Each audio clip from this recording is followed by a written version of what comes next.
Ni kweli kwamba kuna hasi na chanya, lakini bonus huwa inatolewa. Nafikiri tuiangalie kwenye mtazamo hasi kwamba kuna muda waliahidiwa wakafanya kweli, lakini kuna muda pia waliwahi kuahidiwa ikawa tofauti.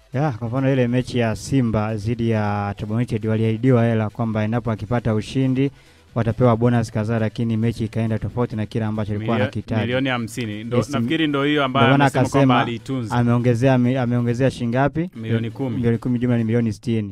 Tazama kwenye mechi yao ambao wanaenda kucheza dhidi ya Young African, kwenye uhalisia unaangalia kabisa kwamba wao watakuwa na mechi ambayo ni ngumu, kwa sababu wanaenda kucheza na Young African ambaye mwenyewe ana mataji yake makubwa sana kwa ajili ya kuweza kupata ushindi kwenye huo mchezo. Na hata kile ambacho Kantara amekisema, kuna baadhi ya viongozi wa Young African wamefika hapa na leo walikuwa na shughuli, wameenjoy dhidi ya mashabiki, lakini bado sijaona kwamba kwa upande wa Tabora United kitu gani ambacho anaweza kawa nakifanya zaidi kuhakikisha kwamba anapata ushindi.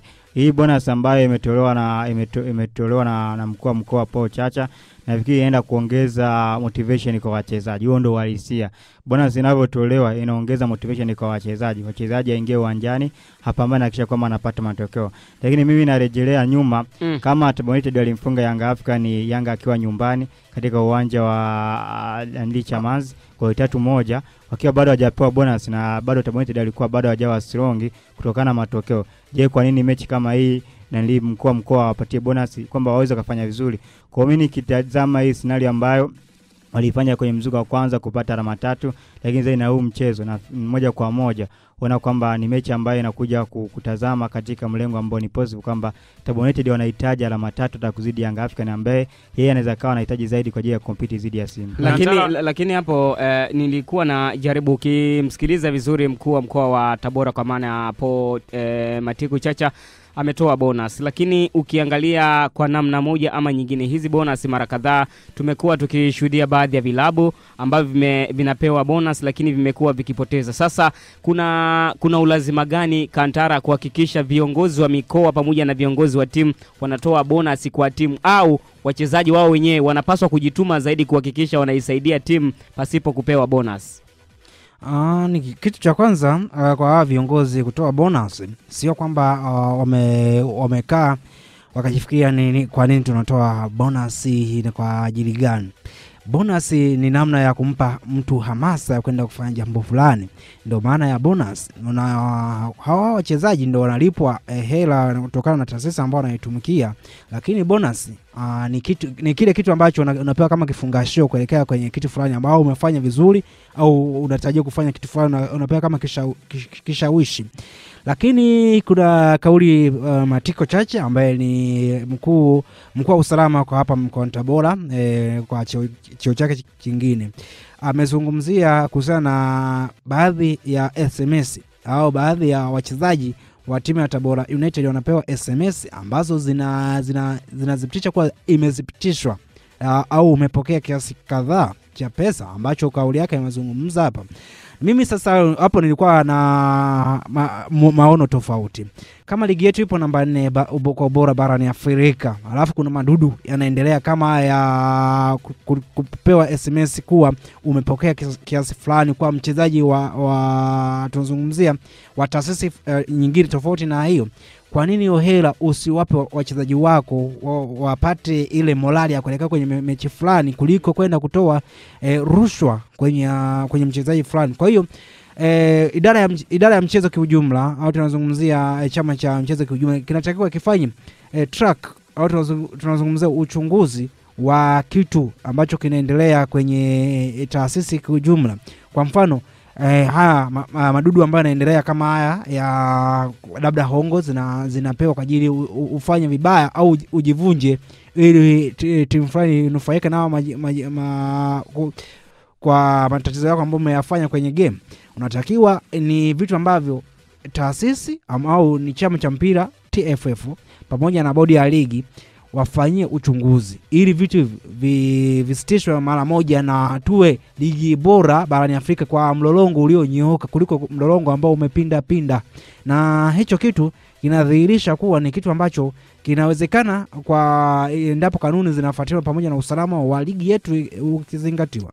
Yes, ni katika kila ambacho tumejaribu kukichakata kwa kina, lakini dakika 90 za siku ya Jumatano kwa maana ya April 2 ndo zitatupa majibu kati ya wenyeji Tabora United wanaitwa Wanamboka Manyema ama Young Africans ndio wataondoka na alama 3. Lakini kwa sasa tuangaze taarifa nyingine ambao inahusisha kikosi cha klabu ya Ruvu Shooting, ambapo imeiomba bodi ya ligi kujitoa katika ligi ama First League baada ya kushindwa kumudu harama za uendeshaji wa timu hiyo, ambayo kuna baadhi ya wachezaji wameondoka na timu ya Ruvu Shooting imeshushwa madaraja mawili na kufungiwa miaka 2 kutoshiriki ligi kuu. Lakini Ruvu Shooting matokeo yote ya michezo iliyowahi kucheza yatabaki kama alivyo, na klabu zote ambazo hazijacheza na timu hiyo zitapewa ushindi wa mabao 3 na alama 3. Wakati huo mabao yote yaliyofungwa na wachezaji wa klabu ya Ruvu Shooting yatafutwa, hiyo wachezaji hawatoweza kushindania katika tuzo ya mfungaji bora. Lakini mabao ambayo yalifungwa na wachezaji wa timu pinzani dhidi ya Ruvu Shooting hayatafutwa na yataendelea kuonekana katika idadi ya mabao yaliyofungwa na wachezaji hao. Ukiangalia kwa umakini Azizi, miongoni mwa vitu ambavyo tumekuwa tukivishuhudia kwa miaka hivi karibuni ni vilabu ambavyo vilikuwa na ushindani miaka ya nyuma, lakini vikishuka daraja tunashangaa vinapotea kabisa katika lile soka ambalo watu wengi walikuwa wanalizungumza kwamba Ruvu Shooting alikuwa na ushindani, lakini kwa miaka hivi karibuni baada ya kushuka hatumuoni tena Ruvu Shooting, na mpaka sasa hivi tunashuhudia akiendelea kupotea katika soka ama ramani ya soka la hapa Tanzania. Ruvu Shooting alipanda ligi msimu wake 2017-18 na walikuwa wanajipenda kujiita Barcelona ya Bongo na kutokana na aina yake ya uchezaji, na kama tunakumbuka vizuri miongoni mwa timu ambayo ilikuwa inacheza mpira wa kupossess, lakini pia ilikuwa inacheza mpira wa pasi. Lakini anguko la Ruvu Shooting kwa upande wangu ukitazama ni kuhusiana kupanda kwa timu ya JKT Tanzania. Wajua Ruvu Shooting baada ya kushuka ndio ikatengeneza JKT Tanzania ambayo imekuwa strong sana, ikaja kapanda ligi.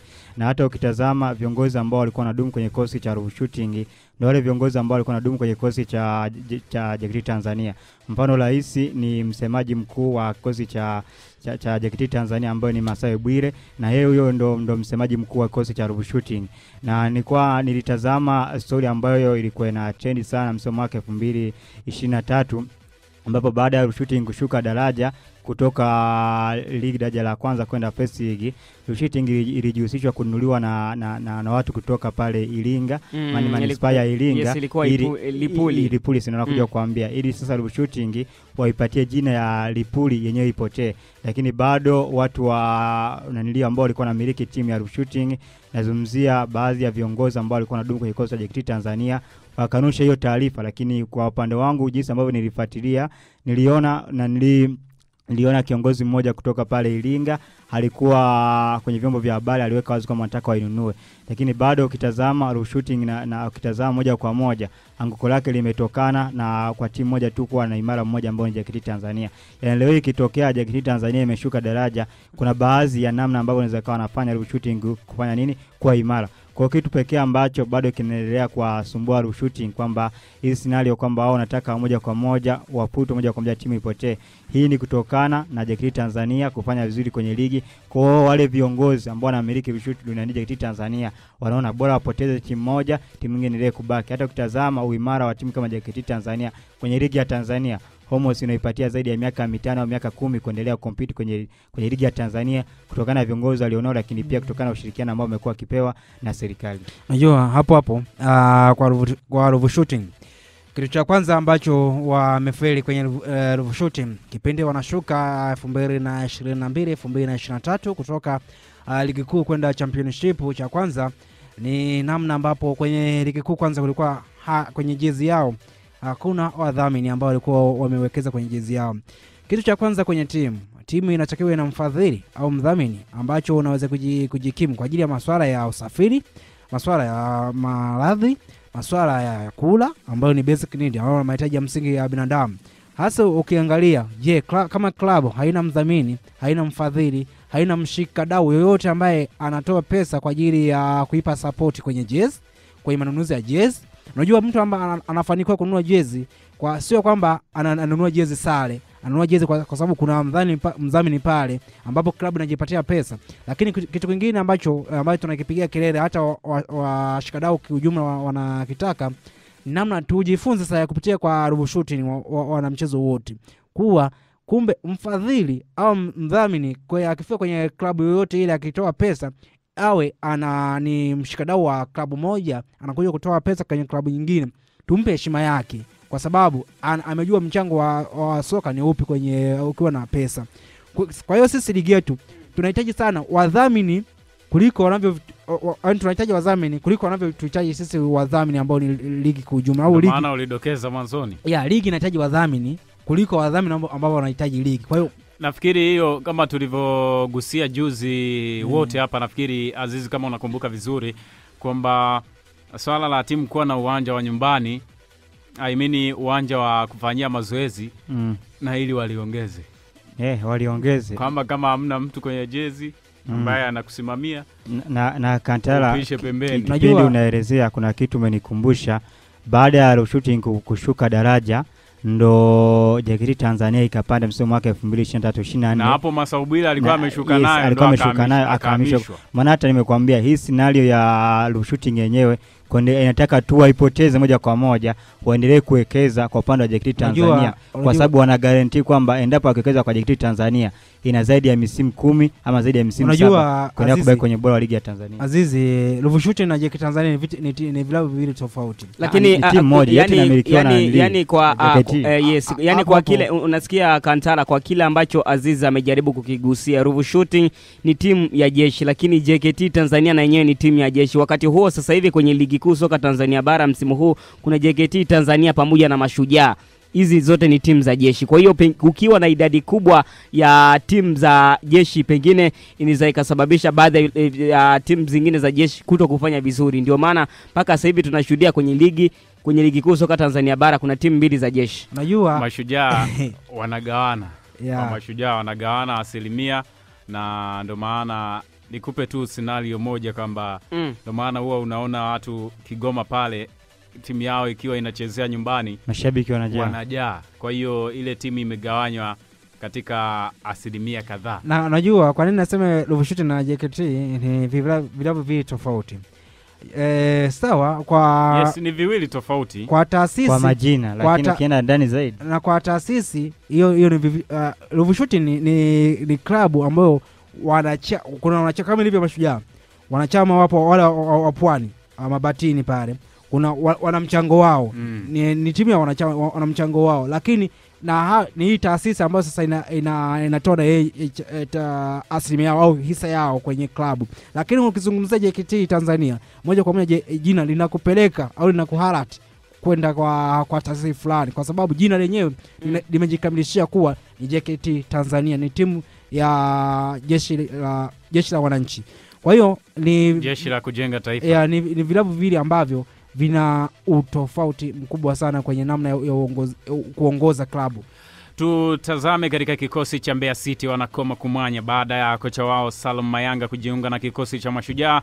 Hatimaye leo amemtangaza kocha mpya ambaye atakinoa kikosi hicho na ataweza kuwafikisha katika nchi ya ahadi kama wao wanavyohitaji. Bana, ni Malale Hamsini Kea ambaye anafahamika kwenye ligi ya Tanzania cha Mbeya City. Pengine anahitaji nafasi ya kuweza kufanya kitu ili aweze kuungana na Mtibwa Sugar. Tulizungumza hapa kuelekea mchezo wa Stand United dhidi ya Mbeya City, lakini sasa huyu ni kama amejiweka mtegoni. Au mlioni hilo? Huyu amekuja kumaliza shughuli kwa sababu kama ameingia mtegoni. Kwa nini anasema hivyo? Kocha anaajiriwa kwa ajili ya kufukuzwa.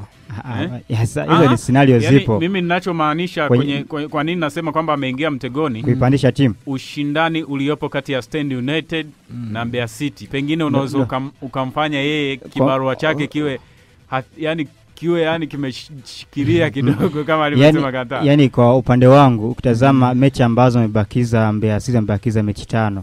Wana mechi 2 nyumbani, wana mechi dhidi ya Cosmopolitan, yes. Lakini pia bado nafikiri wana mechi nyingine ambayo ya nyumbani ni mechi ya rais, lakini bado ugenini wana mechi 3. Wana mechi dhidi ya Police Tanzania, mechi dhidi ya Gate, lakini pia mechi dhidi ya Biashara United. Na ukitazama kwa namna ambavyo Malale Hamsini amekuwa miongoni mwa kocha wazuri sana. tulikuwa tunazungumzia JKT Tanzania. JKT Tanzania inapanda kwenye ligi ya Tanzania, ilipanda kwa sababu ya mikono ya Malala 50, ambaye JKT Tanzania walifika sehemu wakaona mambo magumu, wakaamua mchukue Malala 50 kutoka kwenye ligi ya Zanzibar. Lakini tazama ndio ambavyo yeye alikuja kuhakikisha kwamba timu inapanda ligi, lakini pia inakuwa mabingwa wa championship.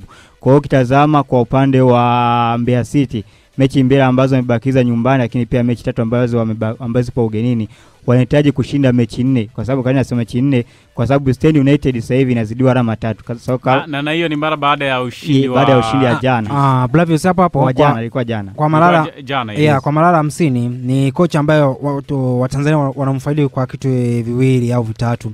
Kitu cha kwanza, tunakumbuka kipindi yupo Police Tanzania aliwatambulisha baadhi ya wachezaji kuja kushindana kwenye taasisi ya mpira wenyewe. Kwa mfano kuna mchezaji kama Metacha Boniface Mnata alikuwa Police Tanzania, ndo aliyekuja kumtambulisha kuwa ni goalkeeper ambaye anafaa, ndo wakamwona Young Africans wakamwona wakamchukua. Lakini kuna wachezaji kama Sixtus Sabilo, ni wachezaji ambao walikuwa pale Police Tanzania. Mbinu yake alikuwa anawapa game ngumu sana wa makocha wote ambao walikuwa wanakuja pale kucheza katika viwanja vya Sheikh Amri Abedi pale Arusha.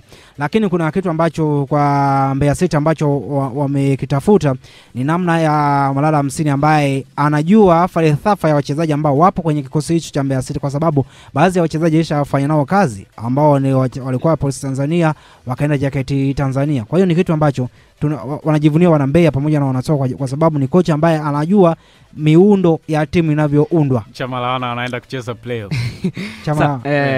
Bado game 5. Si bado muda upo. Bado game 5. Kupoteza kwa muda bado. Unajua alifanya kosa moja. Yaani ile game angejitahidi walau akatoa sare. Sasa ukiangalia yani kwa jinsi Mbeya City walivyoingia kwenye huo mchezo, nilikuwa naangalia hata kabla ya mchezo viongozi jinsi walivyokuwa wananikiza na kushinikiza. Mtu ambaye kwenye ligi kuu ipo nafasi ya 13 ajitathmini anaenda kukutana Stand. Sio Stand, unajua kwa sasa hivi kuna tofauti. Championship ni timu ambazo sasa hivi zilishajitambua, zinajipambania. Kuna vilabu vingi, kwa mfano Mashujaa ndo alimtoa Mbeya City, walicheza playoff, walimfunga nyumbani kwake, alafu zimepona timu mbili tu ambazo kutoka kwenye ligi ya Tanzania ambayo ilikuwa ni EF, ambayo EF ilishai alimuondosha Pamba kama tunakumbuka. Yes, ilikuwa ni baada ya wao kupoteza 2-0 huku 3-1 ikiwa aggregate. Lakini ndani nikusema kwa Malala 50 kitu ambacho anavunia zaidi ni msimu mwaka 2021-22 alipata tuzo ya kocha bora mwezi Septemba